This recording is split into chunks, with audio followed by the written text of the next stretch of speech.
Buenas, estamos en la Universidad de San Francisco de Quito en unas entrevistas en torno a la dolarización con algunos de sus protagonistas o expertos que quieran analizar el evento probablemente más importante de la historia económica del Ecuador. En el día de hoy tenemos la fortuna de contar con Pablo Lucio Paredes, experto en el tema, ha sido autor de 2 libros sobre la dolarización, uno escrito en el año 2000, cuando empezaba el proceso, que se titulaba La dolarización, y un segundo escrito en el año 2004, unos años después, La dolarización, un amor eterno, que aquí tenemos. Bueno, buenas, Es Pablo una Lucio. pregunta hacia el futuro, ¿no? Sí, fue una pregunta hacia el futuro hace 10 Exactamente, años y sigue y siendo una sigue siendo una pregunta. pregunta hacia el futuro. Quizá podríamos empezar por esa pregunta. ¿Usted cree que sigue siendo un amor eterno o cómo queda el interrogante? Bueno, queda el interrogante, ya vamos a ir sobre eso, pero además es un gusto estar aquí en nuestra casa, ¿no? Yo dirijo el Instituto de Economía aquí de la San Francisco y es un gusto estar juntos, tú que también das clases aquí. Eh, pero yo creo que vale la pena empezar por una pregunta, retrocediendo tal vez unos 15 años atrás o un poco más, que es, ¿cuándo realmente se origina la dolarización? Porque hay algunas personas, y por eso creo que es importante la pregunta, porque hay algunos que sitúan el tema e insisten mucho, sobre todo la izquierda ecuatoriana, en que es con la ley bancaria del año 94 Eso. que realmente empiezan a sentarse las bases de la crisis bancaria, de los problemas y por ende de la consecuencia de eso que fue la dolarización. Y se le tilda obviamente de una ley neoliberal y que por eso Sí. llevó a eso. En realidad yo creo que es una buena estrategia de comunicación para decir es una ley en un gobierno, entre comillas, de derecha, el de Sixto Durán, con ideólogos liberales, que llevó a eso. Y claro, el liberalismo lleva a un fracaso y el fracaso Sí. fue el 98-99, ¿no? Cuando en realidad la ley hizo algunos cambios que no eran intrascendentes, pero por ejemplo el tema de los créditos vinculados es algo que existía en el Ecuador y creo en muchas partes del mundo, con lo cual no estoy justificando, pero existían desde al menos los 80. Es decir, los grandes grupos empresariales en el Ecuador se crean alrededor de los bancos desde los 80. Si no te importa, Lucio, vamos a ser un poco didácticos. Crédito vinculado es aquellos créditos que están dados entre grupos empresariales vinculados con los propietarios de los bancos, de tal que es un autopréstamo en el fondo, de tal manera que los incentivos a cobrar los préstamos en caso de dificultades o los incentivos a ser muy escrupuloso en la medición de riesgos a la hora de otorgar el crédito no son los mismos. Ese fue un problema grave de la banca ecuatoriana y parece ser que no solo desde el año 95, sino muy No, no, ese anteriormente. es Y el pues, tema. La ley tal vez, yo diría que legaliza algunas de las cosas que se hicieron, entre comillas, legaliza, pero en realidad, como te digo, los grupos empresariales se crean ya, desde los 80, porque también sería difícil pensar.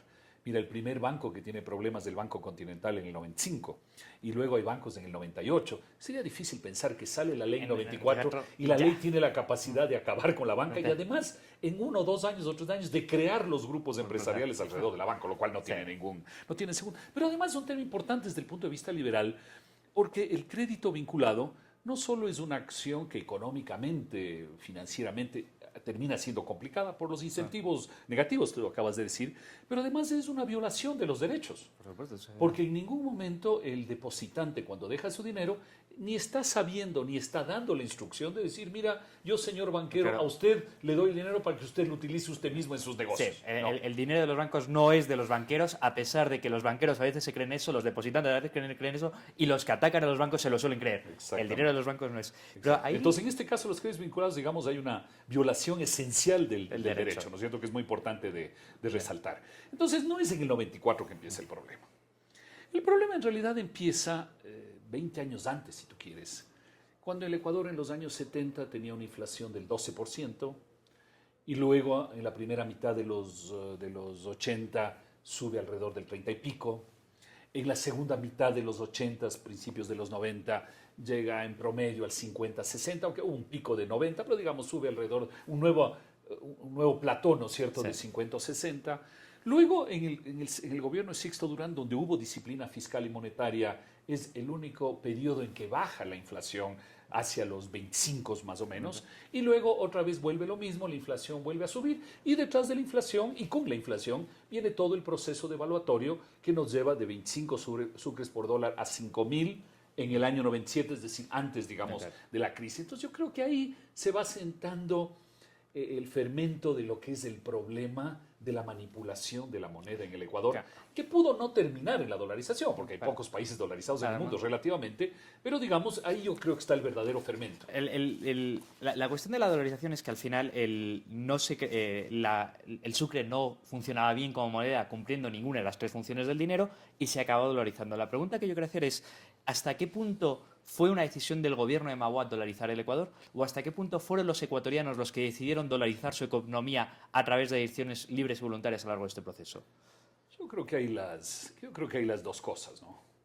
Porque en realidad cierto es que la economía se fue dolarizando, llamémosle informalmente, pero de cualquier forma era menos de lo que a ratos se pretende, ¿no? Es decir, tú hacías transacciones de vivienda, que es lógico, de vehículos, o sea, transacciones de activos, digamos, tú las hacías en dólares, pero una buena parte, por no decir casi toda la vida diaria, Sí, estaba en sucres, ¿no? E incluso la cifra que a veces se da, que es cierta, de que el porcentaje de depósitos en moneda extranjera fue creciendo, sin lugar a dudas. Estaba en la década de los 80 alrededor del 4 o 5%. El año 97, que es un año de referencia importante porque es justo antes de la crisis, estaba alrededor del 20%. Y luego, durante la crisis, lógicamente va subiendo. Pero también hay que ser cuidadoso con las cifras porque en el momento en que la moneda se devalúa tanto, los depósitos en dólares automáticamente se suben de valor, revalúan, pero no por una decisión, claro, entonces adquieren un mayor porcentaje, no es porque la gente lo decidió, sino porque la devaluación llegó en ese sentido, ¿no? Pero evidentemente la gente empieza a moverse hacia el dólar, ¿no? Entonces yo te diría que hay algo de presión en ese sentido, pero luego se requirió una decisión del gobierno el 9 de enero del 2000 y luego ya legalmente en marzo del 2000 para realmente decir a partir de hoy los contratos, los intercambios en el Ecuador son en dólares y también se requirió un grupo de gente que al inicio fue, creo yo, o al menos yo lo considero de esa manera, fue Franklin López Buenaño, profesor ecuatoriano en Tulane, en Nueva Orleans, quien lanza el primer libro que se llama ¿Por qué y cómo dolarizar? Un libro pequeño pero muy interesante, que fue quien empezó el debate. No he chequeado la fecha, podía haberlo hecho, pero debe haber sido un año antes de la dolarización, tal vez un poquito más o un poco menos. Entonces se requirió todo eso, ¿no? Un entorno mental, los ecuatorianos defendiendo su patrimonio y el gobierno empujando, ¿no? Vamos a ir sobre eso, que es un tema de política pública que me interesa mucho, es cómo es el proceso desde la idea, desde la teoría a la práctica política de la dolarización. ¿En qué momento oíste hablar por primera vez de la posibilidad de dolarizar la economía? ¿En qué momento se te ocurrió que parecía una buena idea? Yo creo que hay que volver atrás un poquito en la historia, ¿no? Para llegar al momento en que se empieza a pensar en la dolarización. Porque realmente se empieza a pensar cuando ya hay un gran deterioro de la economía. No es algo como lo que sucedió en El Salvador. En El Salvador la economía estaba en una situación normal y los políticos, los académicos, en fin, decidieron que era un buen momento para dar un paso adicional en El Salvador. Aquí fue muy diferente, ¿no? Fue en época de crisis y la verdad es que no hay tantos países que en época de crisis hayan escogido la dolarización como salvación, ¿no? ¿Hasta qué punto Ecuador sirve de modelo para El Salvador y hasta qué punto crees que Ecuador puede servir de modelo a otras economías del mundo? Bueno, yo creo que es un muy buen modelo de cómo creo que El Salvador es un buen modelo de cómo en una situación normal Sanable. puedes hacerlo y creo que el Ecuador es un buen ejemplo de cómo en una mala situación lo puedes y lo debes hacer, ¿no? Porque si tú te pones a ver, no es obviamente el Ecuador el único país que tuvo la situación que tenía en el año 99. Es decir, crisis bancarias, crisis de desconfianza de las monedas, crisis de hiperinflación, porque el Ecuador iba a la hiperinflación, a pesar de que hay gente que discute ese tema, ¿no? Por ejemplo, obviamente la gente que está en contra de la dolarización dice, no íbamos a la hiperinflación, ¿no? Nunca se puede saber, pero digamos, todos los indicadores te llevaban en esa dirección. Pero en el fondo es como, si ya tenías una inflación del 200%, ¿qué más te da que se llega al término legal? O sea, ya es una desvirtualización de la moneda, ya es una perversión de la moneda tal. ¿Qué más te da? Claro, pero digamos, incluso técnicamente, tú sabes, el rato que tú pasas un cierto umbral, casi inevitablemente vas a la hiperinflación, ¿no? Porque se acelera la velocidad de circulación del dinero, se aceleran una cantidad de factores y el propio Banco Central cada vez se siente obligado de imprimir más dinero, en fin. Entonces creo que íbamos a la hiperinflación. Pero te digo, en América Latina, con excepción de Colombia y Paraguay, y quizás alguno más, pero creo que no, todos los países han vivido esos procesos y solo el Ecuador tomó la decisión de dolarizarse en lugar de ir a la hiperinflación y utilizar esta expresión que a mí no me gusta, digamos, pero se usa, que es hay que tocar fondo para rebotar, ¿no? Sí. Y eso lo hicieron muchos países. Sí. Lo hizo Chile, lo hizo Perú, lo hizo, en fin, Argentina nunca, por supuesto. Pero Argentina sigue tocando fondo. O sea, el problema es que podríamos seguir un modelo venezolano o argentino en el que el fondo se va hundiendo cada vez más, ¿no? Hasta que llegas al séptimo infierno. O rebotas y vuelves. Sí. Pero digamos, hay países como Chile o Perú, otros que efectivamente, luego de tocar fondo, reaccionaron y crearon una institucionalidad que les ha permitido, dentro de un marco de una moneda propia, tener instituciones que les permitan mantener cierta estabilidad, ¿no es cierto? Pero digamos, la decisión del Ecuador entonces es muy original en ese sentido y la verdad es un tema de análisis interesante para quien sea, pero yo creo que es un tema de análisis de los sociólogos o quien entiende mejor las raíces de las sociedades, de hacerse la pregunta, ¿y por qué el Ecuador hizo algo muy diferente de lo que los demás hicieron en una circunstancia similar, ¿no? ¿Y quiénes pudieron ser, en aquellos años, quiénes pudieron ser los protagonistas? Te hablas de Franklin... Bueno, Franklin López Buenaño. Creo yo que Franklin empujó el concepto. Creo que Dora de Ampuero en Guayaquil lo recogió desde el punto de vista académico, intelectual, con publicaciones de una serie de cosas.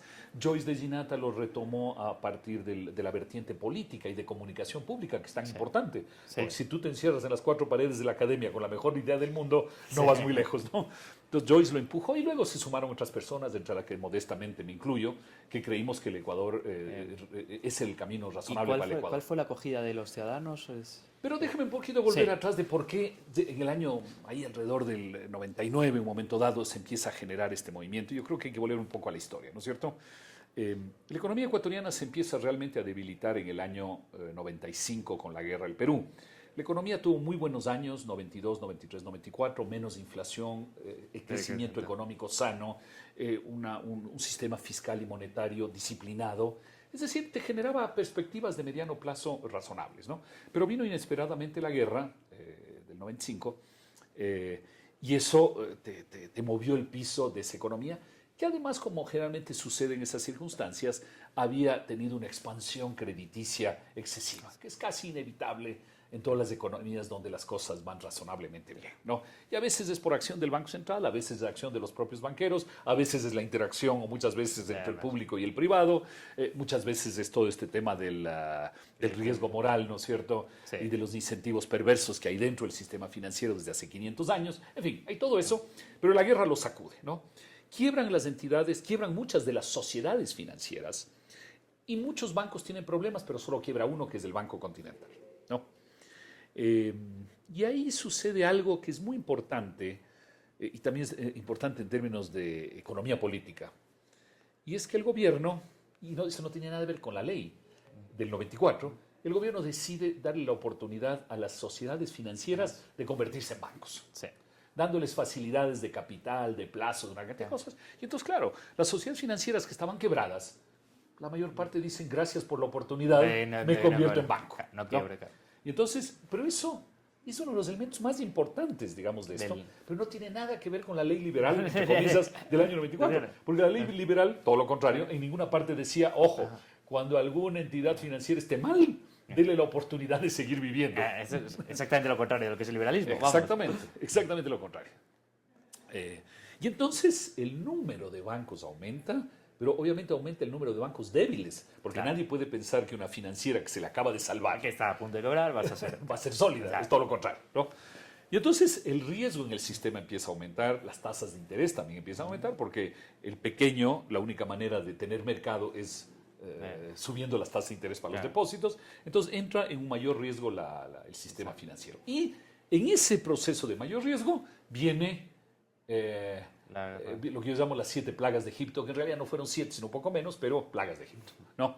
Que fue la crisis internacional del 97, la caída del precio del petróleo que cayó a 6 o 7 dólares, y eso es importante recordar, es apenas hace 15 años, no es hace 15 siglos, es apenas hace 15 años, estaba en 6 dólares, hoy anda alrededor de los 100, bueno, ahora un poco menos, pero en tendencia alrededor de los 100. Veces más. Es una diferencia impresionante. Hay un fenómeno del niño muy fuerte que destruye cosechas de manera importante en la costa, tanto de productos de exportación como el banano, el cacao, el café, como de productos de consumo local como el arroz, el azúcar, etcétera, etcétera. Entonces hay... El problema es que el niño afectó puesto que la banca no había hecho diversificación de riesgos, había hecho mucha diversificación de riesgos, solo había banca nacional, había muy poca banca extranjera, de tal manera que el riesgo estaba muy concentrado. Es decir, no es solo la mala suerte, no, fue también la mala gestión de riesgos previa, ¿no? Sin lugar a dudas. Pero ahí interviene también la sociología, digamos así, ¿no? El Ecuador es un país en muchos aspectos, y ahora aún en muchos aspectos, cortado en dos. Es la sierra y la costa. Y entonces el Banco Serrano estaba típicamente en la sierra y el Banco Costeño estaba típicamente en la costa. Y cada uno sometido, como tú dices, a sus riesgos propios y no diversificado en riesgos, sin lugar a dudas. Ese es un problema muy serio que, como te digo, en parte es bancario y en parte es de sociología del país, ¿no? Que el costeño no aceptaba depositar su dinero en un banco serrano y viceversa. Y tampoco se hacía el esfuerzo, hay que reconocer. Pero bueno, entonces vienen todos esos golpes a la economía que son muy fuertes, porque al final afectan al sector público y al sector privado, lo uno al público, lo otro al privado. Y entra en juego el tercer problema, que es la banca. Una banca debilitada que se ve golpeada por este conjunto de crisis, por el tema del fenómeno del niño, gente que no puede pagar deudas, poca diversificación, créditos, autocréditos, etcétera. Y entonces tú tienes una banca debilitada, un sector privado debilitado y un sector público debilitado. Entonces el problema es complicado, ¿no? Y hay que reconocer que las decisiones, digamos, de economía política son complejas y de política económica son complejas. Pero en definitiva, en este entorno, pongámoslo de esa manera, el gobierno decide que la creación monetaria vía Banco Central es la solución. Casi siempre todos los gobiernos del mundo deciden lo mismo, ¿no? Es una tradición secular de los gobiernos. En Roma pasaba lo mismo 2000 años antes. Sí, no digo secular milenaria, deberíamos decir. Sí. Así es. Entonces toma esa decisión, se crea la AGD como un mecanismo justamente para... Una pregunta con respecto a la AGD es, uno, visto con perspectiva, sorprende que alguien podría creer que el Fondo de Garantía de Depósitos garantizase algo. Es decir, cuando la situación era tan... y creo que a día de hoy seguimos teniendo el mismo problema. Nos creemos que el Fondo de Garantía de Depósitos garantiza algo cuando, viendo un análisis de sus balances o viendo un análisis de la pura lógica, parece que no pueden garantizar mucho. ¿Hasta qué punto se dio una señal equivocada al mercado diciendo que se garantizaba? ¿Hasta qué punto la gente creyó que eso podía garantizar? ¿Y hasta qué punto los que lo creyeron pecaron de ingenuos?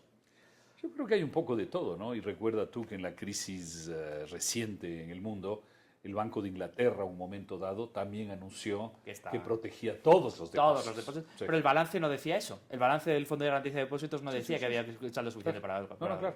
Pero digamos, la impresión de dinero te permite hacerlo. Claro. Porque tú puedes imprimir la cantidad de dinero que quieras. Garantizas dinero, pero dinero perverso, dinero deflacionado. Claro. Exactamente. Y por eso es que la gente que no es tonta, cuando apenas recibía sus depósitos, que una buena parte eran financiados por la creación del Banco Central, lo que la gente hacía era coger esos sucres que acababa de recibir e ir a comprar dólares. Claro, eso es inevitable. Claro. Y eso también es la historia económica de siempre. Cuando hay exceso de creación monetaria, se genera inflación y se genera devaluación porque la gente, directa o indirectamente, huye de esa creación monetaria y va a comprar directo o indirectamente moneda extranjera, ¿no? Y eso es exactamente lo que empieza a darse al Ecuador. Se intenta con la AGD de hacer algo absurdo que es eso, porque nadie puede pensar que se puede garantizar todos los depósitos.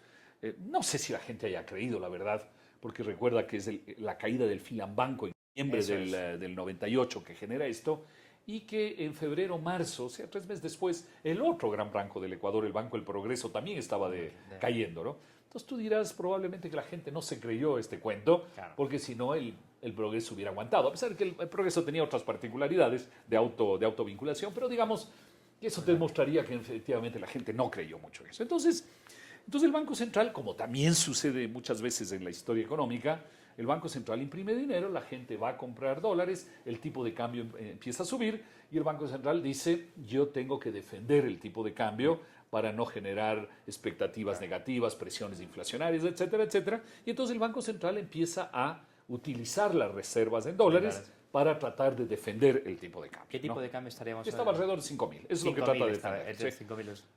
Y efectivamente el tipo de cambio se defiende hasta marzo, digamos marzo del 2009, durante 6 meses tal vez se defiende el tipo de cambio, se mantiene alrededor de los 5.000, pero obviamente con una creciente nivel de reservas. Claro. No, evidentemente. ¿Se puede tener un cálculo aproximado de cuánto costó aquella defensa de los 5.000?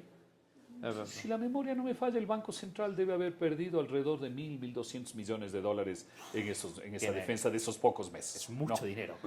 Sobre todo es mucho frente, recuerda tú, una economía en esa época que era una economía de alrededor de 20.000 millones de dólares. Entonces, estás 5% hablando, del PIB simplemente en defender un tipo de cambio que era indefendible. Que ese mismo 5% aplicado a hoy sería 5.000 millones de dólares, ¿no? Solo para tener la perspectiva. Entonces llega el mes de marzo. Bueno, en medio de eso también en diciembre hay la propuesta aceptada en la Asamblea de eliminar el impuesto a la renta y cambiarlo por un impuesto sobre las operaciones bancarias. ¿Cuál era una lógica política? ¿Era una lógica económica? Yo creo que era una lógica económica que tenía como objetivo de hacer que se ponga un impuesto mucho más sencillo, por un lado, lo cual no es una mala cosa para nada tener un impuesto más sencillo, y en segundo lugar que se recaudara inmediatamente, porque el impuesto a la renta solo se recauda una vez al año, digamos, ¿no? Y en ese momento más bien lo que se necesitaba el gobierno necesitaba caja, ¿no? Sí. Entonces yo creo que tenía un poco las dos connotaciones, ¿no? Una connotación interesante de simplificar los impuestos y la otra de generar caja al gobierno. Pero en ese ambiente de desconfianza lo que generó en realidad es más desintermediación bancaria, ¿no? Porque la gente dijo, para evitarme ese impuesto del 1%, yo transo fuera del sistema bancario, o incluso no solo en el Ecuador fuera, sino yo transo afuera en lugar de transar en el Ecuador.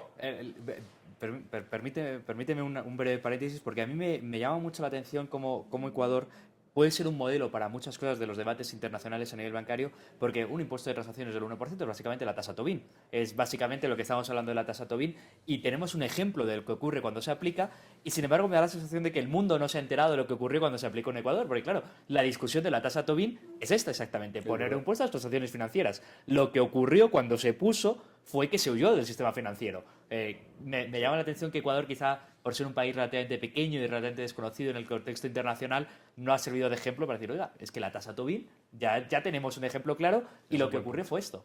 Es un buen punto. Pero recuerda también que fue a cambio del impuesto a la renta. Claro. O sea, en el Ecuador no fue un impuesto adicional a los que ya hay, sino fue en vez de, porque si hay este elemento de tratar de simplificar el sistema tributario, lo cual no es un mal concepto para nada. Sí.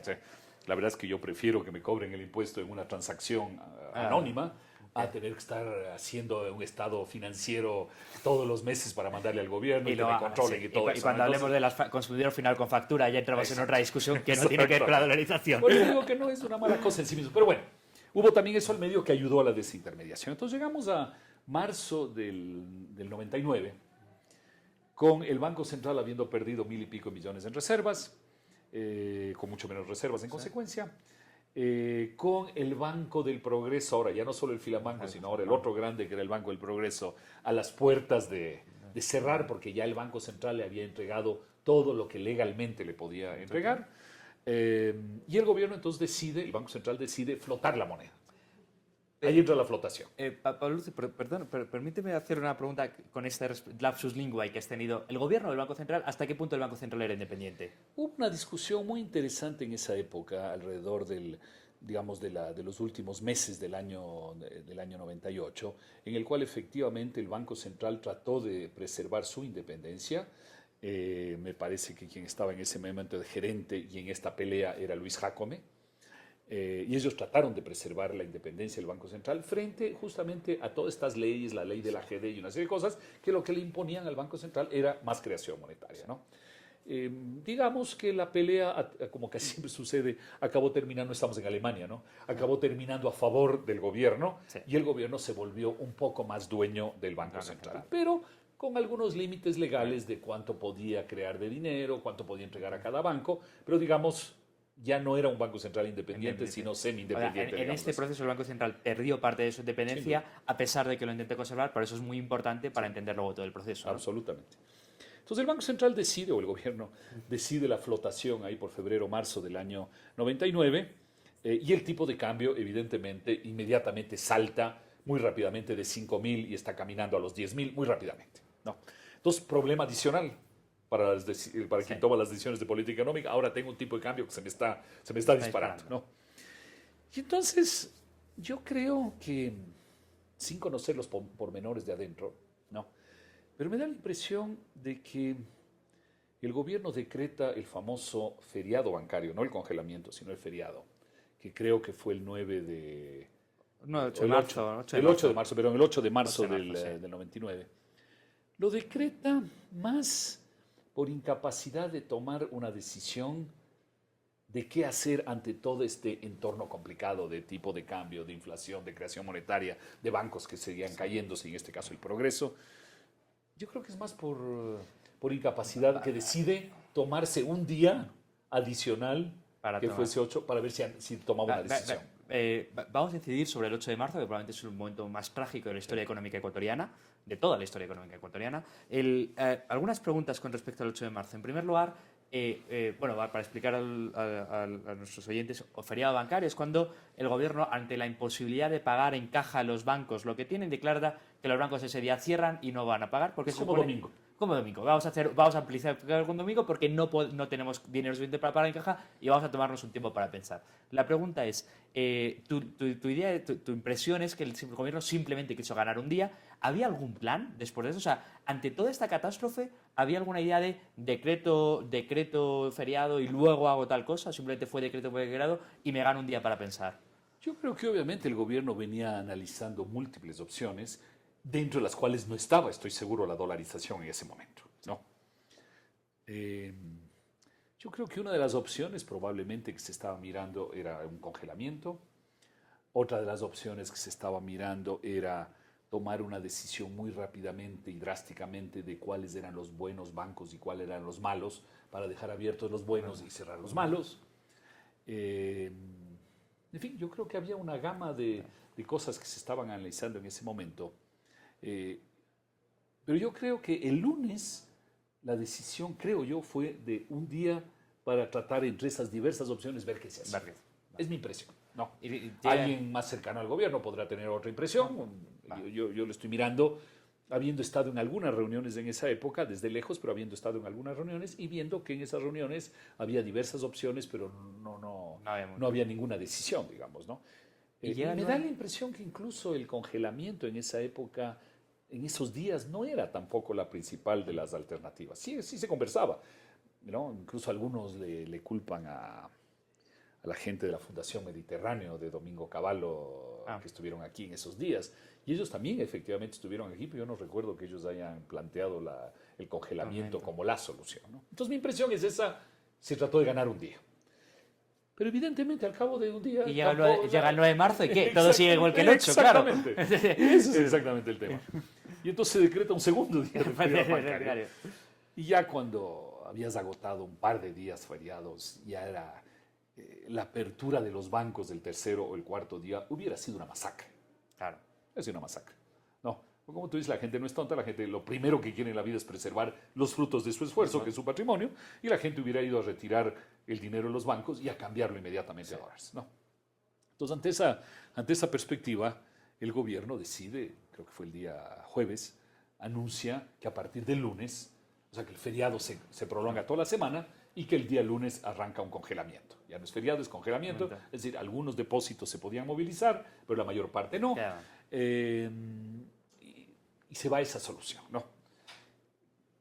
Que como te digo, en parte para mí es el resultado de 2 días de indecisión que ya te hicieron inevitable en ese momento el tema del congelamiento, a pesar de que hubo alguno que otro banco, según he oído, que dijeron: nosotros no queremos el congelamiento, nosotros estamos seguros que nuestros clientes confían en nosotros y que no vamos a tener ningún problema, ¿no? Pero la ley aplicada a todos. Y el conjunto del sistema no tenía... Se aplicaba a todos, sí. Exactamente. Entonces ahí empieza trágicamente el congelamiento. Ahora, hay otra interpretación de todo esto, es que todo este tinglado se armó para salvar al Banco del Progreso, ¿no?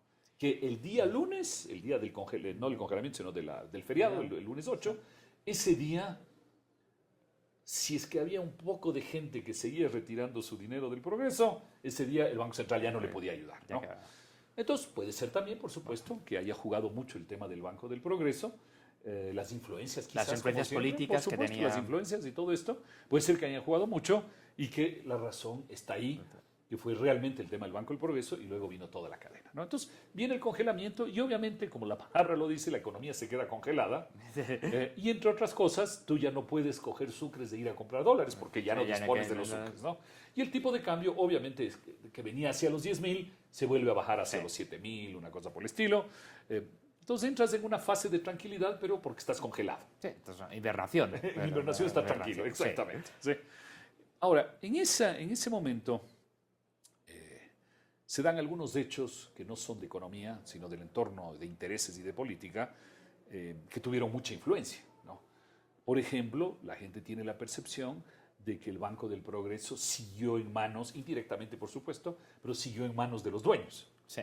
Y que se permitió ahí que se hagan cualquier tipo de cosas dentro del banco, ¿no? Hubo esa sensación. Luego, unos meses después, la gente se enteró que el Banco del Progreso había financiado al gobierno en la campaña política en una alta proporción. Eso también generó a la gente porque yo creo que la gente está dispuesta a aceptar sacrificios, problemas, cuando siente que el entorno es del entorno, digamos, ¿no? Y es la mala suerte, digamos, ¿no? Pero cuando hay este tipo de cosas, la gente empieza a decir, ah, caramba, entonces no es tema de mala suerte, es tema de intereses, ¿no? Ya no estoy dispuesto a aceptar entonces los sacrificios que me piden. Sí, pagamos todos, sí. Y luego viene el famoso tema de las auditorías que se dio ahí alrededor del mes de junio, julio del 99, en el cual el gobierno decidió contratar auditores para que evalúen la banca, porque la idea era que en el momento en que se empezara a levantar el congelamiento unos meses después, solo quedaran los buenos bancos, de tal manera que la gente dijera, ya se me acabó la desconfianza. Dos preguntas a este respecto. ¿Quiénes fueron los auditores? ¿Qué auditores fueron extranjeros, fueron internos, fueron escogidos? El tema, ya ha pasado bastante tiempo y ya la memoria falla, ¿no? Pero el proceso fue que se contrataron auditores externos y, según yo recuerdo, los auditores tenían que anunciar los resultados. Sí. Pero una semana antes o días antes, la superintendencia dijo, no, denme a mí los resultados, yo los voy a chequear, voy a ver si usted ha sumado bien y ha restado bien o mal, y luego yo voy a anunciar. Claro, todo el proceso de confianza queda completamente pervertido en ese momento, ¿no? Pero la pregunta es, ¿externos quiere decir de fuera del país? Bueno, no, auditores internacionales que también tienen sus oficinas. Sus sedes aquí, pero con estándares internacionales, ¿no? Claro. Y entonces la percepción que se tuvo ahí es de que en definitiva entraron otra vez las influencias y tal vez murieron algunos que no debían morir y tal vez se salvaron algunos que no debían salvarse. La pregunta que me queda a mí en el aire para hacer como investigador externo es 15 años después alguien ha consultado los informes de auditoría de aquellos y los informes luego sacados por la superintendencia. En todo caso te digo, yo no he visto a nadie que lo haya hecho. Capaz que en la se me ha perdido, pero me parece una muy buena pregunta, ¿no? ¿Y en qué mes estamos ahora cuando ya la superintendencia anuncia? Estamos ahí alrededor de julio, más o menos. 3 meses de congelamiento. Un poco más, sí. Por ahí alrededor de unos 4 meses de congelamiento, por ahí alrededor de julio. Y puede ser que las fechas me estén fallando un mes más o un mes menos, pero lo que importa es el trasfondo, ¿no? Y luego, entonces se empiezan y se anuncian pues los bancos que están en la categoría B o C o lo que sea. Y obviamente cuando se empiezan a descongelar los depósitos, esos son los primeros bancos que la gente ataca, digamos así, por obvias razones. Claro, no me gusta la palabra ataca porque parece que es contra los bancos, ¿no? Recibe sus depósitos, o sea... La gente va a recuperar sus depósitos. Exactamente. Y entonces va avanzando, y entonces nos encontramos que en el momento en que se piensa en el último trimestre del 98, 6 meses después, se empiezan a liberar los depósitos poco a poco. La película es exactamente la misma de 6 meses antes de la hibernación. O sea, la idea era congelar, que cambien las expectativas, que la gente salga tranquila de eso y la economía se volvía tranquila. Pues no sucedió nada. Es como los 6 meses no hubieran existido y volvimos exactamente a 6 meses atrás, ¿no? Empieza otra vez la gente a sacar sus recursos, sigue comprando dólares. El dólar, la relación sucre-dólar vuelve a 15.000 en diciembre del 98. El Banco Central sube las tasas de interés, porque claro, estamos en flotación, recordemos, y en flotación el único instrumento que tienes si es que quieres defender el tipo de cambio es la tasa de interés. Cuando estás en tipo de cambio fijo es las reservas, cuando estás en flotación son las tasas de interés. El Banco Central sube las tasas de interés a niveles estrafalarios. ¿Sí? Pero eso no para el tema, ¿no? Porque al final, cuando tú subes la tasa de interés al 300% anual, eso significa 1% al día. Por más que parezca mucho, pero es apenas 1% al día. Y el tipo de cambio podía subir mucho más que 1% en el día. Entonces, ganarte 1% en el día no tenía ningún significado frente a la devaluación que podía la confianza que te daba con perspectiva a futuro era mucho más, claro. Y efectivamente el dólar sigue subiendo a pesar de eso.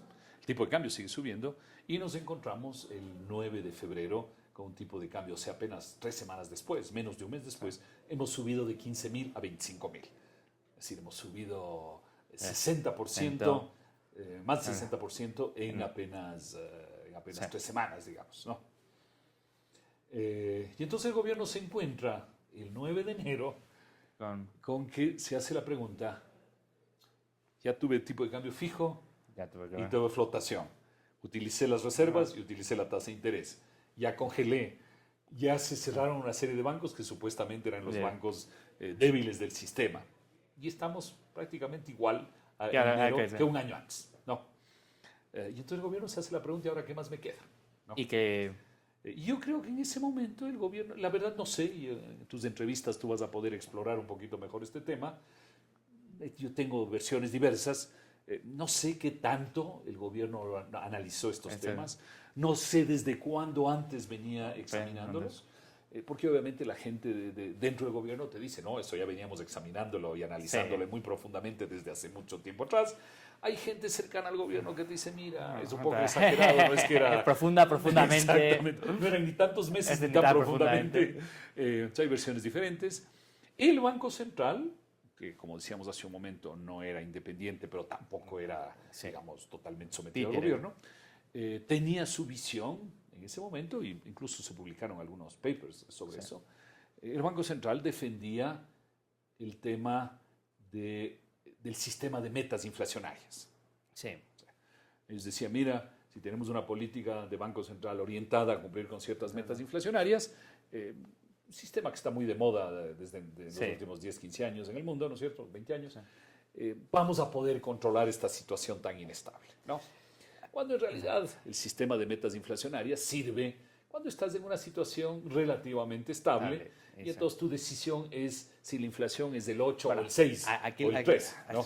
En este punto ya hemos llegado a 9 de enero del año 2000. Aquí hay muchos. Una vez que ya todos los otros sistemas podrían funcionar si todavía queda algún residuo de confianza. Así es. Pero la confianza había estallado por los aires con la bomba atómica. Entonces, ¿cómo restaurar la confianza? Porque el sistema de metas inflacionarias podría funcionar si todavía quedase un mínimo residuo de confianza. Pero yo te diría que incluso un sistema como el de metas inflacionarias muy difícilmente funciona en un entorno complicado como ese. Sí. Así hubiera un residuo de confianza. Yo creo que, como te digo, yo creo que el sistema de metas inflacionarias sirve para manejar la inflación entre el 0 y el 10%, entre el 0 y el 15%, pero no, digamos, en los niveles donde tenías una devaluación del 66% en 3 semanas. Sí. No calculemos cuál era la tendencia anual, digamos, ¿no? Se estalla la calculadora. Sí, exactamente. Entonces, digamos, una alternativa era el Banco Central, las metas inflacionarias. Una segunda alternativa, que obviamente están vinculadas todas unas a otras, era lo que proponía el Foro Alternativo, donde estaba Alberto Acosta, Rafael Correa, Eduardo Valencia y otras personas, y ellos proponían ponerle al Banco Central una ley más estricta sobre la creación monetaria. Eso era la propuesta. Esa propuesta, yo cuando la oigo, me encanta recuperar esos papers porque la idea de que el Banco Central tiene que tener una estricta política monetaria es tradición del mundo liberal, es tradición de la escuela de Chicago, de la escuela austríaca, completamente ajena a la teoría keynesiana o a la teoría marxista. Es sorprendente que justo la izquierda ecuatoriana esté proponiendo esto. Otra vez, un ejemplo para el mundo en que izquierda empieza a proponer fondo estricto. Y como muy bien señalas en el libro, ¿por qué eso no podría haber funcionado en los últimos 6 años? ¿Por qué iba a funcionar entonces cuando la confianza ya ha estallado por los aires? La confianza había estallado y además daría la impresión de que no había leyes que le limiten al Banco Central, y sí las había, ¿no? El mismo hecho que lo acabo de mencionar antes, de que, por ejemplo, el crédito que podía dar el Banco Central a los bancos, uno por uno, tenía un límite. No podía dar lo que sea, tenía un límite en relación al patrimonio, en relación a una serie de variables. Sí, había límites, ¿no? Aquí lo que proponía es una ley más estricta que pusiera otros límites. La pregunta es, si los unos límites no funcionaron, ¿por qué iban a funcionar estos? No. La ley más 30 podría tener sentido haciendo un nuevo Banco Central completamente independiente, volviendo a recuperar la confianza. Pero claro, vuelve a ser la sorpresa. Entonces, ver a la izquierda keynesiana o a la izquierda hablando de una independencia del Banco Central es sorprendente, es una paradoja internacional. Y además tú en la historia has visto que cuando se ha dado eso que tú acabas de mencionar, que es crear un banco central totalmente independiente, reglas muy estrictas, en fin, generalmente se ha dado en una situación más deteriorada de la economía. Más o sea, sí estaba muy deteriorado el Ecuador, pero podía deteriorarse más. Voy a hacer dos preguntas y luego quiero decir, me llama mucho la atención que tú insistes tanto en que no estaba tan deteriorado. Claro, visto desde una perspectiva lejana, hablar de una inflación del 20% anual, cuando estamos hablando de los años buenos, eran del 20%. ¿Viste? En el 2014 alguien dice, el 20% era bueno, si eso nos parecía el desastre absoluto. Y es curioso porque tú todavía crees que se podría llegar al todavía había suelo, todavía se podía llegar a ver mucho peor. Es que acuérdate que si bien es cierto la devaluación fue muy fuerte, la inflación interna al consumidor no lo era, o sea, era alta, pero no en la misma magnitud. Y recuerda que que en el año 2000, perdón, el año 99, tuvimos una inflación del 60 y poco %. Y eso es algo que ya habíamos tenido en el pasado. Pocos años antes teníamos 60. ¿Le ves curioso cómo la gente se acostumbra a entornos monetarios pésimos y qué capacidad de resiliencia tenemos los humanos para ese tipo de cosas? Porque ahora decimos a los ciudadanos ecuatorianos una inflación del 60% están en las calles. Sí, es una gran verdad. En ese momento habíamos tenido, la última vez que tuvimos 60% fue en el año 89, 90, apenas 9 años antes, 10 años antes. Luego, como te digo, o 90, 91, luego el esfuerzo del gobierno de Sixto Durán de bajar, pero digamos, la gente tenía eso en la memoria, no era... Sí. Entonces, por eso te digo que el 60% era una situación grave, pero no era el 400%, no era el 2000, no era el 10.000%, no era nada de eso, ¿no? Y si tú ves históricamente los países que logran adoptar instituciones sólidas de banca central, son los países que llegaron a ese punto de la hiperinflación y esa situación realmente. Entonces, el Ecuador no estuvo en eso. Con respecto a eso, o sea, todavía quedaban dos alternativas, que era hacer un nuevo Sucre y hacer la convertibilidad, que me extraña mucho, sobre todo teniendo en cuenta, siempre se ha hablado mucho del papel de los asesores de Cavallo que tuvieron en este lugar, pero supongo que los asesores de Cavallo hubiesen recetado la fórmula de Cavallo, que era la convertibilidad, no la dolarización. Sí, no, primero ellos estuvieron, toda la gente de Cavallo de la Fundación Mediterráneo estuvo con Bucaram unos años antes, cuando Bucaram anunció que íbamos a hacer en julio del 97, íbamos a hacer la convertibilidad a 4.000 sucres por dólar. ¿No? Pero él cayó unos meses antes, entonces el plan quedó en nada. Pero claro, Bucaram había vivido mucho tiempo en Panamá. Vale. Él, bueno, de hecho ahora vive en Panamá. Ahora vive en Panamá. Pues digamos, para él una parte de su vida había sido Panamá. Entonces, para él el sistema de dolarización o por último la convertibilidad o algo por el estilo le parecía que era muy manejable. ¿No? Ahí tengo una pregunta y no sé qué fue antes, me encantaría preguntárselo al señor Bucaram personalmente. ¿Bucaram tuvo como asesor a Cavallo, puesto que ya pensaba en la convertibilidad y le contrató para eso? ¿O contrató como asesor a Cavallo y luego pensó en la convertibilidad? ¿Qué fue antes? No sé, pero siempre recuerda, te digo, que él tenía una afinidad con Panamá. Él ya había vivido en Panamá, había vivido en se entiende ese tema. Panamá tenemos que decir que es el único país del mundo que tiene un sistema de moneda libre, entonces tiene un sistema en el que funcionan distintas monedas y que los ciudadanos eligen cualquiera de ellas. Entonces es una excepcionalidad también a nivel internacional cuanto a teoría monetaria. Entonces, bueno, parte de las cosas que propuso la Fundación Mediterráneo ya en el 2000, digamos, fue la convertibilidad, evidentemente. Entonces, la convertibilidad era la otra opción, ¿no? Sí. Que era simplemente la convertibilidad, recordemos que es un sistema muy sencillo, en donde tú puedes emitir sucres en la medida de que tienes dólares u oro, digamos en el mundo moderno dólares, que respaldan a un tipo de cambio fijo, respaldan esos sucres. Entonces, todo sucre emitido tiene que tener dólares que los respaldan. Es una regla, es una regla monetaria, más estricta que la ley que teníamos, o más estricta que la ley que proponían los del Foro Alternativo, evidentemente. Pero sigue siendo una regla. Pero sigue siendo una regla con creación monetaria. Sí, ¿no? Es una ley que hay que cumplir, no es... y que puedes no cumplir. Claro. Ese es el problema. Y esa, creo yo, es la razón por la cual no se fue el Ecuador no fue a la convertibilidad, porque dijimos, ¿y quién dice que no vamos a romper esa regla? Si ya hemos roto todas las reglas anteriores, ¿por qué vamos a romper las nuevas reglas? Y recuerda también que ya en el año 2000, estamos inicios del 2000, pero ya estábamos en el 2000, la convertibilidad ya no estaba en su mejor momento. ¿No? Vamos a incidir un poquitín sobre este tema, que es el tema del tipo de cambio. Tú defiendes en tu libro que debió ser 20.000, hay gente que empieza a hablar de que fue 10.000, se quedó en los 25.000 sucres. Voy a hacer dos preguntas. La primera pregunta es ¿por qué se eligió los 25.000 y qué te parece con respecto a esa decisión? Y la segunda pregunta es, bueno, y luego vamos a la segunda. Bueno, entonces decíamos que las alternativas eran la meta de inflación, era una nueva ley estricta, era la regla de convertibilidad, o la cuarta opción era la dolarización, que ya no es una regla, sino es un cambio de sistema, donde tú dices, ya no hay sucres, esos dólares que normalmente llegan y el Banco Central los transforma en sucres en un sistema monetario moderno, digamos así, entre comillas, ¿sí? Siempre recordando que los sistemas monetarios modernos son peores que los sistemas de hace 2000 años. El mundo en materia monetaria ha empeorado, no ha mejorado. Las cosas de las que ha empeorado, sí. Sin duda ha empeorado. Bueno, este es un sistema diferente donde dices, esos dólares llegan y salen de la economía ecuatoriana libremente y esos son los dólares que vamos a utilizar. Y ya no hay transformación sucres, ya no hay sucre, en consecuencia ya no hay ninguna regla que romper. Claro, sí, podemos poner un símil, ¿no? Ya dejamos de jugar al fútbol y vamos a jugar al ciclismo. Entonces ya es otro juego, otras reglas, y de hecho ya no hay reglas siquiera. O sea, ya las reglas las deciden en Washington, entonces ya no hay reglas. Entonces, más que una regla es un sistema, Es un por sistema. eso creo que es bueno para distinguir una regla de un sistema. Es el sistema donde tú dices, yo vivo con los dólares que entran y se mueven en la economía ecuatoriana, luego salen y vuelven a entrar, y bueno, hay un flujo entre el país y el mundo, digamos así, ¿no? Y por ahí llegan los dólares. Y ese es el tema inicial de la conversación, de la pregunta del amor eterno, si puede durar eternamente, es un sistema que en un momento dado también lo puedes cambiar. Pero el coste de cambio del sistema de dolarización es altísimo. Ahora hablaremos de eso. Vamos a hablar del tipo de cambio. Caso, sí. Ahora, el tipo de cambio. Entonces, estrictamente, la dolarización consiste en coger los sucres físicos que tú tienes en tu bolsillo, ir al Banco Central y el Banco Central te entrega los dólares que él tiene. Porque el Banco Central no necesita esos dólares y tú no necesitas los sucres.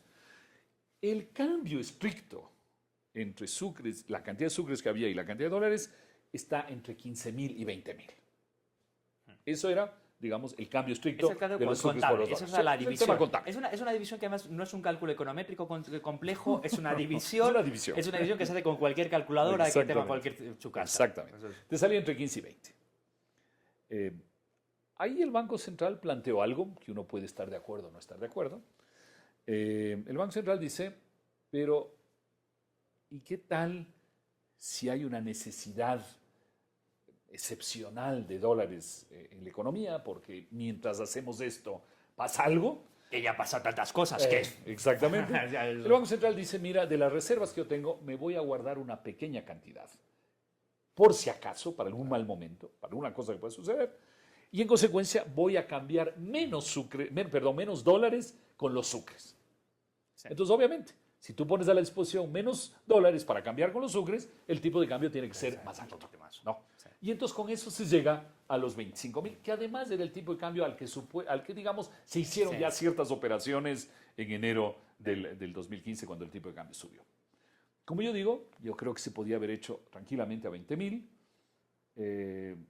Creo que incluso pudo haber un poquito más de apoyo internacional para hacerlo, porque el problema que se veía venir en la economía ecuatoriana, al menos yo lo veía venir, y otras personas también, por supuesto, es que al tener una enorme devaluación y una inflación que no había subido en la misma proporción, tenía que haber un reajuste de precios relativos en la economía ecuatoriana. La devaluación había sido 5 veces, la inflación había sido el doble. Sí. Entonces había ahí un tema de precios relativos que tenían que ajustarse en la economía inevitablemente. Y obviamente, cuanto menos era el tipo de cambio de la dolarización, menos era el ajuste de precios relativos. ¿No? Y obviamente lo que sucedió al hacerlo a 25.000 es que tuvimos 2 años de inflación alta que la gente le atribuyó a la dolarización cuando era solo un tema de ajuste de precios relativos antes de la dolarización. O sea, fue la devaluación de antes la que llevó a eso, ¿no? Y por eso tuvimos 91% de inflación en el 2000 y 22% de inflación todavía en el 2001, es decir, un acumulado de 120, 130%, que hizo que la gente diga, caramba, esta cosa de la dolarización no está tan buena como me habían anunciado, ¿no? Voy a decir Hay algunos analistas que dicen que esas inflaciones no están muy bien medidas porque todavía se medían en el año 2000 o 2001 algunos precios en sucres y otros en dólares, de tal manera que es un análisis que me parece interesante. Es relativo. Hubo una alta inflación porque había que Vamos ajustar allá, los precios sí. relativos. Mira, yo me di, creo que está en el libro que tú mencionaste, yo me di el trabajo de ir a algunos negocios grandes y pequeños y de comparar precios en dólares del año 97 y del año 2002-2003, por ahí, ¿no? Y tú ves que en dólares, lo que pasa es que aquí no vivía, en el 97 no estábamos en dólares, estábamos en sucres, y luego sí estábamos en dólares, pero digamos, transformando esos precios, tú ves que los precios en dólares eran los mismos en el 97 que en el año 2003. Vale. Pero no lo eran en el año 2000. Como la devaluación había sido mucho mayor, Vale. en dólares los precios eran mucho más bajos Vale. y tenía que haber un ajuste de precios relativos inevitablemente, ¿no? Y entonces es lo que sucedió. Si hubiéramos hecho a 20.000 o a menos, hubiera sido menos traumático el proceso. Un 25% más fácil, un 20% más Exacto, fácil. y hubiera ayudado a que la dolarización no arranque con una mala percepción. La pregunta que tengo es, una vez que has cambiado de juego, evidentemente, como hemos dicho, hemos cambiado las reglas, no hemos cambiado las reglas, hemos cambiado el sistema, hemos cambiado de juego al que jugamos, se achaca mucho, los ecuatorianos hablan mucho del tipo de cambio. La pregunta es, 15 años después, visto con perspectiva, ¿qué tan importante es esos pequeños ajustes? ¿O esos pequeños ajustes fueron, bueno, pequeños, digo pequeños, esos ajustes fueron importantes en el año 2000, 2001, pero 15 años después, con perspectiva, quedan muy empequeñecidos con respecto a las ventajas de... Sí, sin lugar a dudas, pero digamos, fue tan traumático todo ese proceso, todo el proceso de crisis del 98-99, el congelamiento, la pérdida de patrimonio de la gente, y luego la dolarización, y luego 2 o 3 años de alta inflación, que evidentemente la gente lo vivió y lo vivió hace no tanto tiempo. Y entonces la persona que estaba jubilada de repente recibió en ese momento $40 o $20 o $5 por su jubilación. Claro. ¿Y cuántos años le tomó volver a recuperar un nivel razonable de su jubilación? Y cuando lo recuperó ya había perdido algo de poder adquisitivo y de patrimonio. Entonces yo creo que son fenómenos comprensibles porque la gente los vivió profundamente. Probablemente los jóvenes no. Un joven solo vivió, digamos así, la etapa razonable de la dolarización, pero personas, digamos, de 30 o 40 años para arriba, en esa época, yo creo que vivieron traumas muy fuertes que todavía lo sienten, ¿no? El mayor trauma de los 500.000 emigrados de Ecuador, que son los mayores traumas de todas las naciones del mundo. ¿Cuántos emigrados ha llegado a tener? El 90% de la población que emigró es sustancial. Exactamente. Entonces, creo que es comprensible. Pero bueno, en todo caso, digamos, se decidió los 25.000 por estas razones. También había propuestas, ojo Luis, había propuestas de hacerlo a 90.000 o 100.000. Porque hay gente que decía, tú no tienes que respaldar con dólares solo los sucres físicos, sino tienes que respaldar toda la masa monetaria. Es decir, incluyendo cuasi dinero, es decir, incluyendo ahorros, depósitos a plazo, etcétera. Qué interesante. Entiendo el razonamiento. Pero es que en el sistema monetario internacional no está respaldado nunca nada con toda la masa monetaria. Por supuesto. Pero la gente decía, ¿y qué tal si dolarizados la gente va a retirar sus dólares? Ya no va a retirar sucres, sino va a retirar dólares, que es mucho más grave. ¿Y qué dólares puede retirar la gente? Puede retirar toda la masa monetaria, todos los depósitos en el sistema, sean de corto o de largo plazo. Una sociedad occidental desbancarizada por completo no se ha dado nunca, ¿no? Sería un caso muy excepcional. Pero digamos, era el extremo al que eventualmente tenías que hacer, que no era 25.000, sino a 100.000, era 4 veces más, que es más o menos el multiplicador que había en la economía. Es decir, tú decías, vea, lo que hay es 4 veces más dinero en la economía, el tipo de cambio tiene que ser 4 veces mayor, y ahí estamos absolutamente tranquilos porque protegemos cualquier cosa. ¿No? Pero como tú dices, además hubiera sido desastroso, desastroso, que ya dolarizados la gente vaya a pedir dólares, y todos los dólares además. Sí. ¿No? Y efectivamente no sucedió eso, la gente no fue a pedir sus dólares. Es más, la gente dijo, ahora que ya estamos dolarizados, ya no tengo por qué preocuparme. Sí que hubo una cierta sensación de alivio. Sí que se vivió a partir del año 2001, ya se dijo, ya el de la moneda no me preocupo. Ya. Sí, porque además también, si miras desde el otro punto de vista, es una reacción también exagerada de la gente. No, porque el sistema económico no era mucho mejor, el sistema bancario no era mucho mejor, la productividad no era mejor. Sí, pero al ver el billetito, se sentían más... Sí.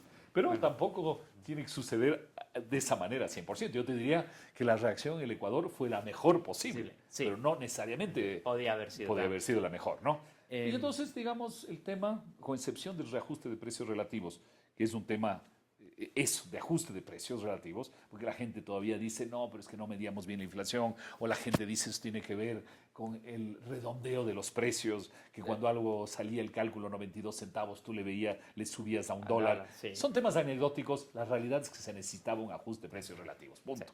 Es lo que necesitaba la economía, ¿no? Y entonces empieza ya a caminar la dolarización, y yo te diría que el tercer año, que cuando la inflación ya baja al 10%, o sea, en el 2002, 2002-2003 ya, digamos, la dolarización empieza a pesar de que en ese momento, y nos olvidamos, a ratos nos olvidamos, y a veces es mejor tener mala memoria en la sociedad, ¿sí? Nos olvidamos que en el 2003 el dólar estaba a nivel internacional en su momento más fuerte. Por ejemplo, con Colombia, la relación era 2.800 pesos colombianos por dólar. Simplemente para recordarles, hoy está en 2.000 y en ciertos momentos ha estado en 1.700. Sí, estaba en 2.800. ¿Sí? O sea que... el sol peruano estaba en 3.50, ahora está por debajo de 3, etcétera, etcétera. Perdón, etcétera. El dólar frente al euro era 30% más fuerte en esa época. Sí, que ya está. Y entonces sí, en el año 2002-2003 empezamos a sentir que ya la inflación baja y las cosas se estabilizan, pero los exportadores sí se encuentran con un problema de que la competencia en el mercado internacional es complicada, ¿no? Y hay gente que empieza a decir, caramba, esto de la dolarización está un poco complicado. No solo que acabamos de vivir 2 años complicados de inflación, sino que encima de eso nos encontramos con un dólar fuerte en el mundo, ¿no? Hablando de eso, de los problemas que trae la dolarización, o sea, haciendo un análisis 15 años después de lo que ocurrió, claro, a los exportadores, en este caso, la dolarización les tiene que obligar a ser más competitivos en el mercado internacional. Y usted dice varias veces en el libro, ¿no?, que el dilema es disciplina. Un sistema con dolarización no tiene que obligarte a disciplina presupuestarla, a mayor eficiencia, a mayor productividad. Y año 2004 dices, tenemos la dolarización, pero no hemos hecho los deberes. Sí. 10 años después, año 2014, ¿cuál es la perspectiva? Efectivamente, y lo que te decía es porque tampoco hay que pensar que todos los 15 años de la dolarización han sido un mar de rosas, ¿no? Ha habido malos momentos, el tema de la inflación, el tema del dólar, o sea, ha habido gente criticando, gente diciendo esto no sirve. Porque lo ha pasado mal y tiene Exactamente. Y luego yo te diría, pasado el 2003, del 2004 en adelante, ya la gente siente que la inflación bajó, el dólar empieza en el mundo a ajustarse a un precio más razonable, lo cual ayuda a los otros. Entonces yo diría que el 2004, 2005 en adelante ya la gente, son 10 años que la gente dice, caramba, estamos mucho mejor y vale la pena caminar con esto, ¿no? En esa época un amigo, y voy a tu pregunta, en esa época un amigo empresario, un importante empresario muy metido en hacer bien las cosas, me dijo en el año 2000, mira Pablo, tú eres de los que has peleado por la dolarización. Pero estás equivocado. Estás equivocado por lo que ha hecho la dolarización es ayudarnos a no caer al fondo, pero va a evitar que en el Ecuador hagamos las reformas de fondo que tenemos que hacer. No. Es como una red de seguridad. Y como tienes la red de seguridad, entonces dices, ya, ¿para qué me voy a forzar en otras cosas? Y ahí tengo la red de seguridad que me protege, ¿no? Y en el fondo yo creo que tiene la razón. Un argumento muy cierto, aspectos tiene razón. Muy cierto, pero es exactamente el mismo argumento. Otra vez me sorprende los paralelismos entre Ecuador y el mundo que nos ha visto, porque es el mismo argumento que se hizo con el euro con respecto a los países del sur de Europa, que tenían que hacer un ajuste de déficit presupuestario, un ajuste de productividad, y una vez que se entró en el euro no se hicieron nunca. Pero claro, tampoco se hicieron los 30 años anteriores. Exacto. Entonces, claro, no se sabe por qué justo en esos años se iba a empezar a hacer si nos habíamos pasado 30 años sin hacerlo. O sea, dices, esto de hasta ahora tampoco se ha hecho. Estoy de acuerdo. Es decir, hoy el Ecuador institucionalmente es un país igual de indisciplinado que lo era antes. Los déficits fiscales son incluso superiores a lo que era tradicional. Por supuesto. Tú tienes un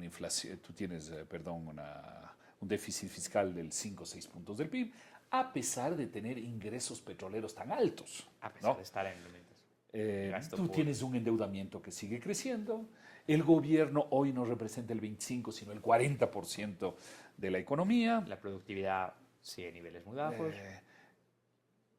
Entonces, el problema es ese. Pero lo que sí es importante es que los empresarios privados sí han tenido que hacer un ajuste de productividad. Sí que lo ha hecho, el sector público es el que no lo ha hecho y ha crecido muchísimo en proporción, de tal manera que la productividad media ha disminuido a pesar de exactamente lo mismo que ha ocurrido en Europa después de... las dos o tres preguntas que quedan... Porque el empresario privado, y eso es evidente, antes él tenía la facilidad de cuando las cosas no iban demasiado bien, de subir sus precios e ir a ver al gobierno para que haya una devaluación. Claro, que era el camino fácil. Entonces, devaluación e inflación sacaban de los problemas, hacías caja, no habías mejorado estructuralmente tu producción ni nada, pero hacías caja. El gerente financiero de la empresa antes era el dueño, el rey de la empresa, porque él es el que aprovechaba las devaluaciones, las tasas de interés. El negocio de las empresas muchas veces no era su negocio principal, sino el sistema financiero que hacía en torno al negocio principal, especialmente con exportadores e importadores que juegan con tipo de cambio, ese tipo de... Pero incluso el que no tenía ninguna vinculación con los bancos, simplemente el especular bien con el tipo de cambio, la tasa de interés, con atrasarse en pagarle a sus proveedores 1 o 2 meses, ya tenías una ganancia bien importante solo con atrasarte los pagos. La que tenías por la propia venta. Sí. De tal manera que la economía era un casino, la economía no era una economía real, no era una economía productiva, era una economía financiera. Sí, exactamente, una economía financiera donde tú hacías más plata en eso que vendiendo tu producto. Entonces, eso se ha cambiado radicalmente.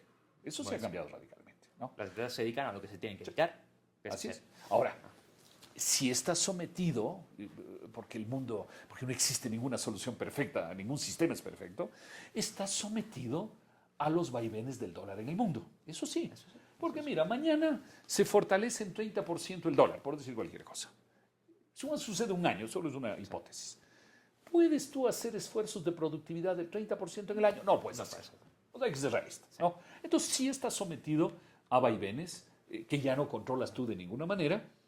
Pero bueno, pero eso no le quita que, digamos, tu esfuerzo de productividad y competitividad hoy es radicalmente diferente de lo que era hace 20 años, ¿no? Tenemos que ir concluyendo, por desgracia, y me gustaría hacer 3 o 4 preguntas, 3 o 4 temas que siguen quedando. El primero es sobre el sistema financiero, el sistema bancario después de la dolarización. Hemos visto que el sistema bancario no fue todo lo responsable que se le podía pedir a un sistema financiero bancario antes de la dolarización, pero es curioso porque una vez que no hay dolarización hemos pasado a un sistema en el que no hay garantista de última instancia, no hay un banco central que garantice a los bancos por última instancia, de tal manera que los bancos de Ecuador se han tenido que mover en un sistema de banca libre o de free banking o muy parecido a un sistema de banca libre. ¿Cuál es el resultado? ¿Se corrigieron el sistema financiero ha corregido errores del pasado? ¿Ha proveído reservas suficientes? ¿Cómo ha sido? Evidentemente hay un cambio radical de percepción. Por un lado, por el temor de lo que sucedió y el temor de que pueda suceder otra vez, y por otro lado, lo que tú dices, no hay un prestamista de última instancia. Entonces, la banca hoy es mucho más. Pero tú has dicho en varios momentos de la conversación que el Ecuador es un ejemplo interesante para bien o para mal de algunas cosas. Y en esto lo es también. Lo es también y no se conoce en el mundo. Porque mira, la banca ecuatoriana ha intentado. A ver, en todas partes del mundo, los banqueros son más irresponsables y eventualmente el regulador trata de obligarles a que sea un poquito más, ¿no es cierto? En el Ecuador ha sucedido lo contrario. Es exactamente Los bancos han intentado ser muy responsables, los bancos han tratado de guardar una liquidez del 30 o el 35%, lo cual es enorme, digamos, en relación a estándares internacionales. Para las normas de Basilea están 10 veces por encima, o sea, es una cosa... Y extrañamente es el regulador, digamos, el gobierno, el que dice, no, usted tiene demasiadas reservas, preste. El Código Monetario reciente profundiza eso. Lo que dice es, vea, yo decido cuáles son los excedentes de liquidez y yo voy a coger eso y lo voy a utilizar para meterlo a la economía, ¿no? Entonces, una cosa bien extraña, en el Ecuador, el banquero es más responsable que el regulador. Es la historia financiera para usar los libros de texto. Y entonces, efectivamente, un sistema bancario extremadamente prudente. Más bien lo que tiene problemas es del regulador que le quiere llevar en la otra dirección, ¿no? Pero entonces es curioso porque el sistema, o sea, el riesgo moral, eso es un ejemplo clarísimo, como el riesgo moral de que existe un prestamista de última instancia provocaba los malos incentivos del autopréstamo a no controlar riesgos, a no diversificar, y ahora que ha desaparecido de una manera radical, inesperada. En el fondo los bancos son más o menos los que eran, pero ha desaparecido el riesgo moral y el sistema ha cambiado de la noche a la mañana. Ha desaparecido relativamente, ¿no? Porque siempre está ahí detrás la posibilidad de que el gobierno intervenga, de que el gobierno consiga dinero de... No es un free banking total, pero es un próximo de próxima, no pero con un 35% de reservas. Sí, así es. Ese es un cambio muy importante, ¿no? La siguiente pregunta es, usted decías en el libro en el año 2004, en la primera página era la dolarización, un amor eterno, y decías en la primera página, mi respuesta es sin duda sí, ojalá que sí. 10 años después... Desgraciadamente, al no hacer los deberes de productividad que tú tienes que hacer, evidentemente no aprovechas suficientemente de la fortaleza de la dolarización, que es quitarle el tema monetario y dejar el tema real ahí, digamos, a la vista. Y entonces, ¿qué hemos construido? Una economía que se ha inflado en base a los altos precios del petróleo. Y ahí vale la pena aclarar algo que muchos, hasta me incluyo yo, probablemente, muy probablemente hemos hecho comentarios errados sobre el tema, cuando hemos dicho que la dolarización funciona porque ha habido el alto precio del petróleo. En realidad la dolarización podía haber funcionado con un más bajo precio del petróleo sin ningún problema. Simplemente hubieras tenido menos dinero, hubieras tenido menos inflación y hubieras tenido quizás un PIB nominal menor, y quizás hubieras crecido un poquito menos, pero la dolarización podía perfectamente funcionar con lo que sea. Más bien el problema que tenemos es que al inflar la economía con todo ese dinero adicional, hoy tenemos un PIB nominal muy elevado, pero por ser muy elevado no corresponde a los niveles de productividad de la economía. Entonces, si mañana el precio del petróleo ya no es de 100 y baja a 50, tú te vas a dar cuenta que el PIB nominal se ha inflado.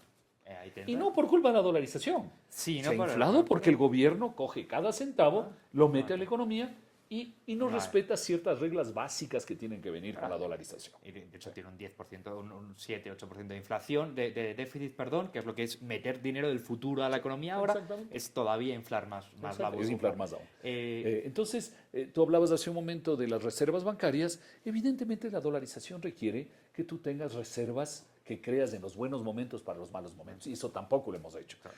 Entonces, si mañana cae el precio del petróleo y la economía ecuatoriana tiene que ajustarse a su nivel de productividad, es cierto que en dolarización no es fácil hacer ese ajuste, porque ya no tienes la devaluación y la inflación como instrumentos. Pero nuevamente, no será por culpa de la dolarización, será porque no aplicamos la dolarización como debe ser, digamos así, ¿no? Pero es cierto, ese es un gran problema de la economía ecuatoriana, ¿no? El otro problema de la economía ecuatoriana es que hemos vivido, es cierto, la época del dólar más bien débil y podría ser, no sabemos, no somos adivinos, que en el futuro ya no tengamos un dólar tan débil y eso también es un elemento adicional porque además también hemos hecho algo que no debes hacer en dolarización, que es tener salarios y precios muy inflexibles en la economía y en particular salarios nominales muy altos e inflexibles, ¿no? Y ese ajuste también, si lo tienes que hacer en un momento dado, es muy difícil de hacer en la economía real, ¿no? La pregunta que queda es, ¿se aproximan peligros a la dolarización? Creo que puesto que no se han hecho durante estos 15 años todos los ajustes en productividad y en ahorro que se deberían haber hecho, se puede tener que pagar dentro de poco, y lo cual será una tensión sobre el sistema y se puede acusar a la dolarización. La pregunta es, ¿qué alternativas habría? Es decir... La alternativa que habría es tomar conciencia que no hemos hecho eso y tratar de hacerlo. O sea, antes de que vengan los malos momentos. Hacer lo que deberíamos haber hecho. Sí, que hemos tenido 15 años para hacerlo en 2 o 3 años en lugar de 15. Si no, la dolarización evidentemente se la pone en riesgo, insisto, no por culpa de la dolarización, sino por no haber aplicado las reglas que vienen con la dolarización, evidentemente. Entonces, ahora, como ecuatorianos deberíamos pensar que dada nuestra naturaleza indisciplinada e institucionalmente indisciplinada, si mañana abandonamos la dolarización, vamos a volver a lo mismo de antes, inflación, devaluación, olvidarnos de la productividad, olvidarnos de los factores esenciales y vamos a volver a lo mismo. Claro, o sea, si no hemos hecho lo que deberíamos hacer en 15 años con dolarización, ¿por qué lo vamos a hacer después de la dolarización? Exactamente. Pero es mejor al menos evitar el tema de la inflación y la devaluación como elementos, ¿sí? Y mantenernos en dolarización. Pues permíteme terminar con 4 preguntas que quiero hacer a nuestros entrevistados. Antes eran 3. Bueno. Ya se convirtieron en 4. 15 años después, ¿cuál es el balance sobre la dolarización? Sin duda positivo para el país. Sin duda. No hay ninguna duda de que escogimos, haya sido como haya sido, escogimos el buen camino. ¿Y cree que dolarizar era la mejor decisión posible tomada en el año 99? ¿Y cree que la economía ecuatoriana debería seguir dolarizada en el medio plazo? Sí. ¿Y hay alguna alternativa posible o deseable a esta...? Es que la única alternativa que hay es volver a lo anterior. Yo tengo una pequeña inquietud, permíteme que la introduzca, es que creo que hay caminos intermedios que es desdolarizar de facto. Una nueva introducción de una nueva moneda puede provocar emisión inorgánica por parte del central. Mira, Luis, yo creo que o estás dolarizado o no estás. Ese es el problema de esto, ¿no? Entonces, si tú me dices, ¿hay alguna alternativa? La alternativa es no estar dolarizado. A pesar de que siga circulando el dólar dentro de la economía, sería estar desdolarizado. Pero ya diste el salto al otro lado. Vale. Y eso puede surgir de muchas maneras, con el dinero electrónico que está en el Código Monetario, con lo mismo, el Banco Central o el gobierno que empiezan a pagar sueldos con otra cosa. En fin, cualquier pequeña cosa que signifique no estar estrictamente dolarizados implica estar fuera de la dolarización. Aunque sigan circulando dólares en la economía, la gente ya estás en otra cosa, aunque parezca así. Ya estás en otra cosa. No sé si quieres hacer algún comentario final para la entrevista. No, que yo creo que la gente debe pensar que por definición el sistema monetario no puede resolver todos los problemas de una sociedad, ¿no? Y a veces quisiéramos eso. ¿No? Pero no la sensación que el sistema monetario es el dinero resuelve los problemas. Exactamente. Y no es exactamente así. Lo que resuelve los problemas es la productividad es el trabajo. Ese es el trabajo, el ahorro, el valor que generas. Sí. Exacto. Ese es el tema y luego de fondo. El dinero es el resultado de eso, no es la solución. Exacto. Sin embargo, el buen dinero te permite enfocarte en la productividad y te ayuda en eso. El mal dinero te aleja de la productividad. Esa es la razón por la cual es bueno tener buen dinero y no malo. Es la única razón fundamental. Pero es una razón bien grande por la cual vale la pena tener buen dinero y que no es fácil vivir en buen dinero. Por supuesto, como todo en la vida, todo lo estricto en la vida no es fácil, pero ese es el camino para poder llegar al otro. Y con respecto a la palabra buen dinero, quiero insistir porque es curioso también, como paradoja a nivel internacional, muchos teóricos monetarios, la inversa de mi parte, critican el dólar a día de hoy como ser buen dinero, pero bueno o malo son conceptos relativos. El dólar es mejor dinero del que era Sucre, no es el dinero perfecto. No hay nada perfecto en este mundo traidor. Es mejor dinero, ¿no? Porque me llama la atención esa otra paradoja. Para el Ecuador, el tomar un dinero externo, que no sea perfecto como es el dólar, es mucho mejor dinero que tener la posibilidad de crear dinero en nuestras manos. Porque hay que estar claros. Si nosotros abandonamos la disciplina de la dolarización, lo que volvemos es a la indisciplina del Sucre. No hay camino medio. Algunos dicen, no, pero es que eso no es así. Nosotros podemos hacer lo otro con lo uno. Sí, eso lo pueden hacer los alemanes, lo pueden hacer también los suizos, pero reconozcamos que los ecuatorianos no lo vamos a poder 150 hacer. años de experiencia lo demuestran, ¿no? Sí. No puede haber mucho camino intermedio. Muchísimas gracias, Pablo Luce. Ha sido un placer.